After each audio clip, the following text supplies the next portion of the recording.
সোমা কিচেনে সবাইকে স্বাগত। আজ আপনাদের সামনে হাজির হয়েছি সজনে ডাঁটা আলু বেগুন দিয়ে দারুণ স্বাদের একটি রেসিপি নিয়ে।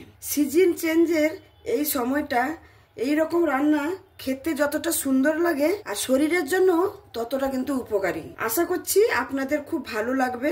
আমার চ্যানেলটা এখনো যদি আপনাদের কাছে সাবস্ক্রাইব করা না থাকে তাহলে বন্ধুরা সাবস্ক্রাইব করে আমার পাশে থাকবেন। আর আমি যে আজকে রেসিপিটা নিয়ে এসেছি প্রথম থেকে শেষ পর্যন্ত দেখার অনুরোধ রইল। তাহলে চলুন আমি কি কি নিয়েছি এখানে দেখে নিই।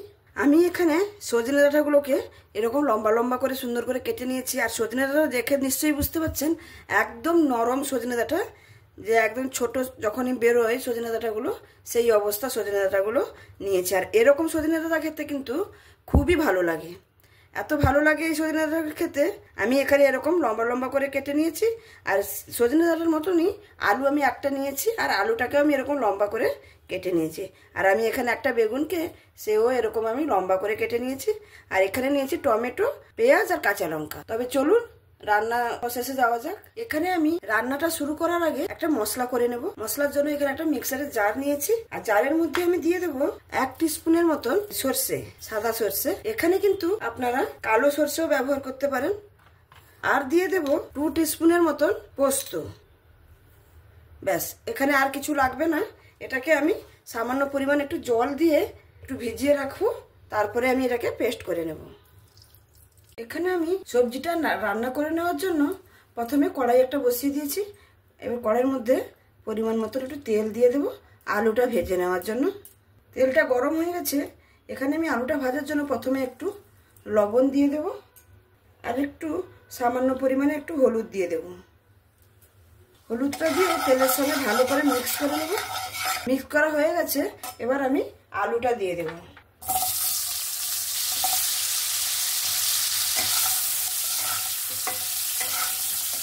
এখানে আমার আলুটা প্রায় ভাজা হয়ে গেছে। এরপরে আমি এখানে বেগুনগুলো দিয়ে দেবো। বেগুনগুলো বেশি ভাজার দরকার নেই, হালকা একটু ভেজে আমি তুলে নেব।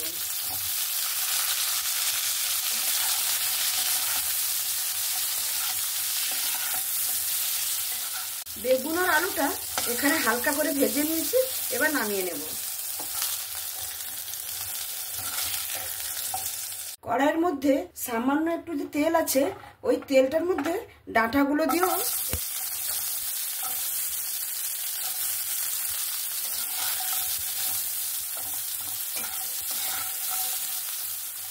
একটু হলুদ আর একটু লবণ।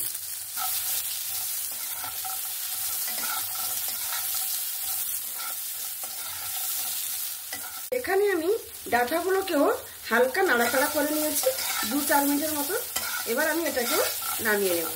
এখানে কিন্তু মোটেও বেশি ভাজতে যাব না, যেহেতু নরম ডাঁটা, তাহলে রান্নার সময় একদম গলে যাবে।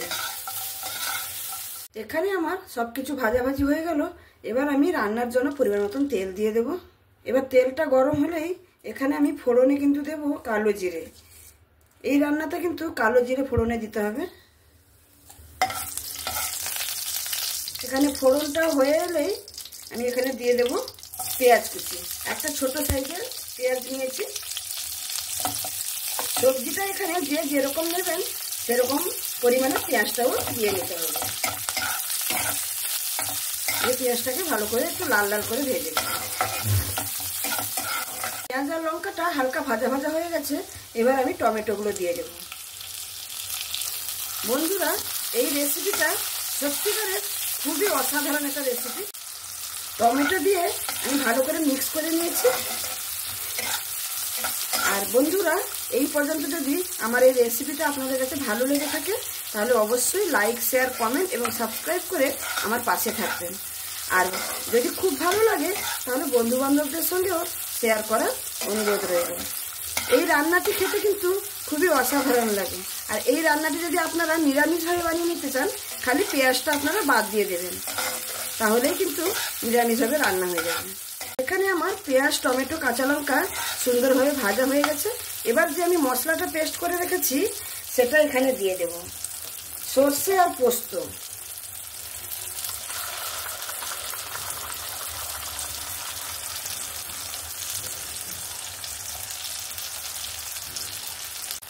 সর্ষে পোস্ত বাটাটা দিয়ে ভালো করে পেঁয়াজ আর টমেটো কাঁচা লঙ্কার সঙ্গে ভালো করে কষিয়ে নেব।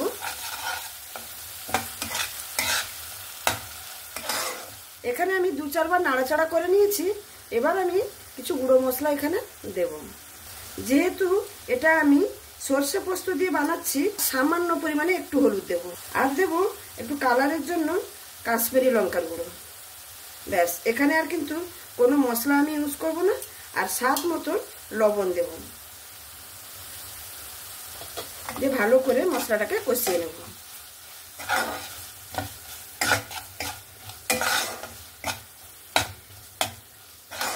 এখানে আমি 3 মিনিটের মতন একটু নাড়াচাড়া করে ভালো করে কষিয়ে নিয়েছি।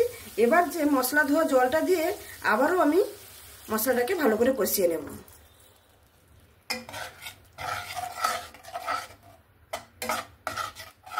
আমি এখানে মশলাটাকে ভালো করে কষিয়ে নিয়েছি, দেখতেই পাচ্ছেন। আমি এখানে কিন্তু কোনো ঝাল লঙ্কার গুঁড়ো ব্যবহার করিনি, যেহেতু কচি ডাঁটা খেতে কিন্তু একদম মিষ্টি লাগে, সেই জন্য আমি ঝালটা যেইটুকু কাঁচা লঙ্কা দিয়েছি ওই কাঁচা লঙ্কার ঝালেই এটা কিন্তু আমি রান্না করে নেব। আর আপনারা যদি একটু ঝাল খেতে পছন্দ করেন তাহলে একটু ঝাল দিতে পারেন, ঝাল লঙ্কার গুঁড়ো। ব্যাস, আমার এখানে মশলাটা সম্পূর্ণভাবে রেডি হয়ে গেছে। এবার আমি সবজিগুলো এখানে দিয়ে দেব। সবজিগুলো দিয়ে ভালো করে মশলার সঙ্গে নাড়াচাড়া করে নেব।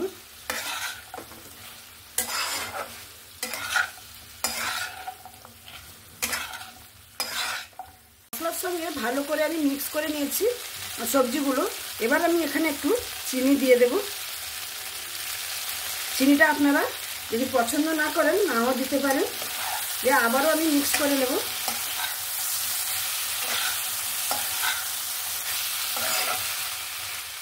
ভালো করে মিক্স করে নিয়েছি। এবার এখানে আমি পরিমাণ মতন একটু জল দিয়ে তারপরে ঢাকা দিয়ে দেব। জল খালি সবজিটা সেদ্ধ হওয়ার মতন সেরকমই আমি জলটা দেব। এই পর্যায়ে আপনারা একটু লবণটা চেক করে নেবেন। আমি এখানে লবণটা চেক করেছি, আমার একটু কম হয়েছে। আমি আর একটু পরিমাণ এখানে লবণ দিয়ে দেব। লবণটা দিয়ে আবারও একবার নাড়িয়ে দেব। নাড়িয়ে দিয়েছি। এবার আমি ঢাকনা দিয়ে ঢেকে দেব। আর গ্যাসের ফ্লেমটাকে একদম মিডিয়াম করে দেব। দিয়ে এখানে আমি 10 থেকে 15 মিনিট মতন রান্নাটা করে নেব। এবার আমি ঢাকনাটা খুলে নেব। দেখুন রান্নাটা আমার কিন্তু হয়ে গেছে, একদম সুন্দর। জলটাও শুকিয়ে গেছে আর একদম মাখা মাখা হয়ে গেছে। দেখুন কত সুন্দর দেখতে হয়েছে। আর আলুগুলো এখানে একদম সেদ্ধ হয়ে গেছে। এবার আমার রান্নাটা কমপ্লিট। এবার নামানোর আগে একটু সামান্য পরিমাণে একটু সর্ষের তেল দিয়ে দেব। এই সর্ষের তেলটা দিলে রান্নার স্বাদটা আরও বাড়িয়ে দেবে। আর একটু দিয়ে দেবো সামান্য ধনে পাতা। ধনে পাতা যদি আপনাদের কাছে না থাকে নাও দিতে পারেন, দিতে হবে সেরকম কোনো কথা নেই। আমার কাছে ছিল তাই আমি একটু দিয়ে দিলাম।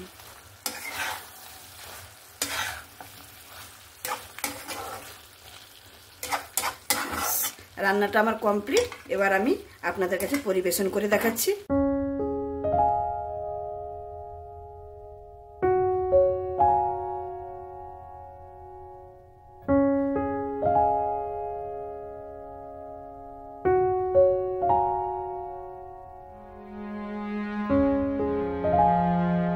তাহলে বন্ধুরা দেখতেই পেলেন আমার সজনে ডাঁটা আলু বেগুন দিয়ে আর সর্ষে পোস্ত দিয়ে এই রেসিপিটি। দেখুন দেখতে কত সুন্দর হয়েছে, একদম একটা সুন্দর লোভনীয় রেসিপি। আর এই নরম ডাঁটা দিয়ে এই রেসিপিটা খেতে কিন্তু খুবই অসাধারণ লাগে। একবার এরকম ডাঁটা যদি আপনারা মার্কেটে পান তাহলে একবার আমার মতন এরকম বানিয়ে অবশ্যই দেখতে পারেন।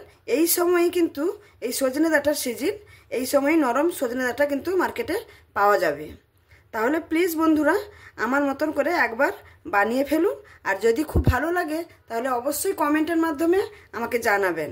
আর আমার এই রেসিপিটা যদি আপনাদের কাছে খুবই ভালো লেগে থাকে তাহলে আমার চ্যানেলটাকে লাইক, শেয়ার, কমেন্ট এবং সাবস্ক্রাইব করে আমার পাশে থাকবেন প্লিজ। আমার পাশে থাকলে, আমাকে সাবস্ক্রাইব করলে আমি যখনই কোনো নতুন রেসিপি আপলোড করব তখন আপনাদের কাছে সঙ্গে সঙ্গে পৌঁছে যাবে। আমি আজকের মতন এখানেই শেষ করছি। আবার অন্য কোনো দিন অন্য কোনো রেসিপি নিয়ে আপনাদের সামনে উপস্থিত হব। তাহলে সবাই ভালো থাকবেন, সুস্থ থাকবেন, সাবধানে থাকবেন। ধন্যবাদ।